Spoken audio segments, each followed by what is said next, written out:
So, what's the story? Today we're trying the Sharecropper's Pinot Noir from Owen Roe. Looks like that, people. Alright, Pinot from Owen Roe. And what region is this coming to us from? It's Oregon. It's mostly northern Oregon, so you're talking like, Amity Hills, the Yamhill Carlton district, Actually, it's not far. Some of the fruit doesn't come too far from the Carlton winemaking studio, where there's a bunch of small winemakers from Oregon. They do a fabulous job there. All right. Anyway, Owen Roe is a small, quite tiny producer in the Pacific Northwest that does, I think, a pretty fair job, and they don't ask a lot of money for their wine either. They started in 1994 by David O'Reilly, who still makes the wine there. Mm-hmm. Their first finish was 1990. I think they made like one or two wines, and now they make almost a dozen. But this is their Sharecropper's Pinot. They also do a Cabernet under that same label. They make a Syrah called the Sinister Hand, which is pretty cool. And but all Pacific Northwest style wines, and quite good. I've always liked them. All right, but this is their Pinot Noir. 97 vintage. 97. 97? 97, excuse me, 2007. 2007. 7 nonetheless. All right. You've been in the wine business for 20 years. You start to forget the decades. Right. Well, then. This Pinot in 2 words or less. Yummy. Good. Oh. Anything else?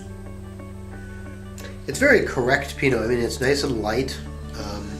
I remember telling a fellow not even 2 weeks ago, he was looking for Pinot Noirs, and I said, "Oh, what kind of wine do you normally drink?" And he said, "Well, I like yellowtail Shiraz, and I like big, rich, heavy, and I'm looking for inexpensive Pinot Noir." And I thought, "Is there any Pinot Noirs you tried that you liked?" He's like, "Well, yeah, I had this one from, and he named off a couple of different Pinot Noirs where they actually put Syrah in their Pinot." They don't do this here. No, they don't. Okay. And I said, "Sir, I don't think you like Pinot. Right. You should. I mean, right. You should actually be able to see through a Pinot Noir. What some call Pinot, we call imposter." Yeah. That's right. I mean, this is a real deal. This is, like you say, a very correct Pinot. Yeah, it's very textbook. On the nose of this textbook Pinot, I get something that is like rose petal puree. Rose petal puree with carob chips. There you go. Yeah, not like the sweet chocolate chips, not the dark chocolate carob. Yeah, I got a very sort of almost like those cheap chocolate cherry chocolate cherries that they have like by the palate load available in stores for Christmas time. Christmas time, yeah. My dad loves them. My dad loves them. That's what I get in the nose with this. I mean, I'm not saying that's a bad thing. I'm just saying that's what I pick out. Right. You get so I get a little bit of that chocolate cherry sort of. It's really pleasant. It's got kind of like that chalky sort of vibe going on the nose. It's darker red fruits than I would immediately guess by looking at the elegance and the lightness of the wine. And when I say earlier correct Pinot Noir, I mean it's elegant. Pinot Noir is not about big, rich, heavy. It's about elegance. It's very feminine. It's very feminine. Absolutely. Now on the palate.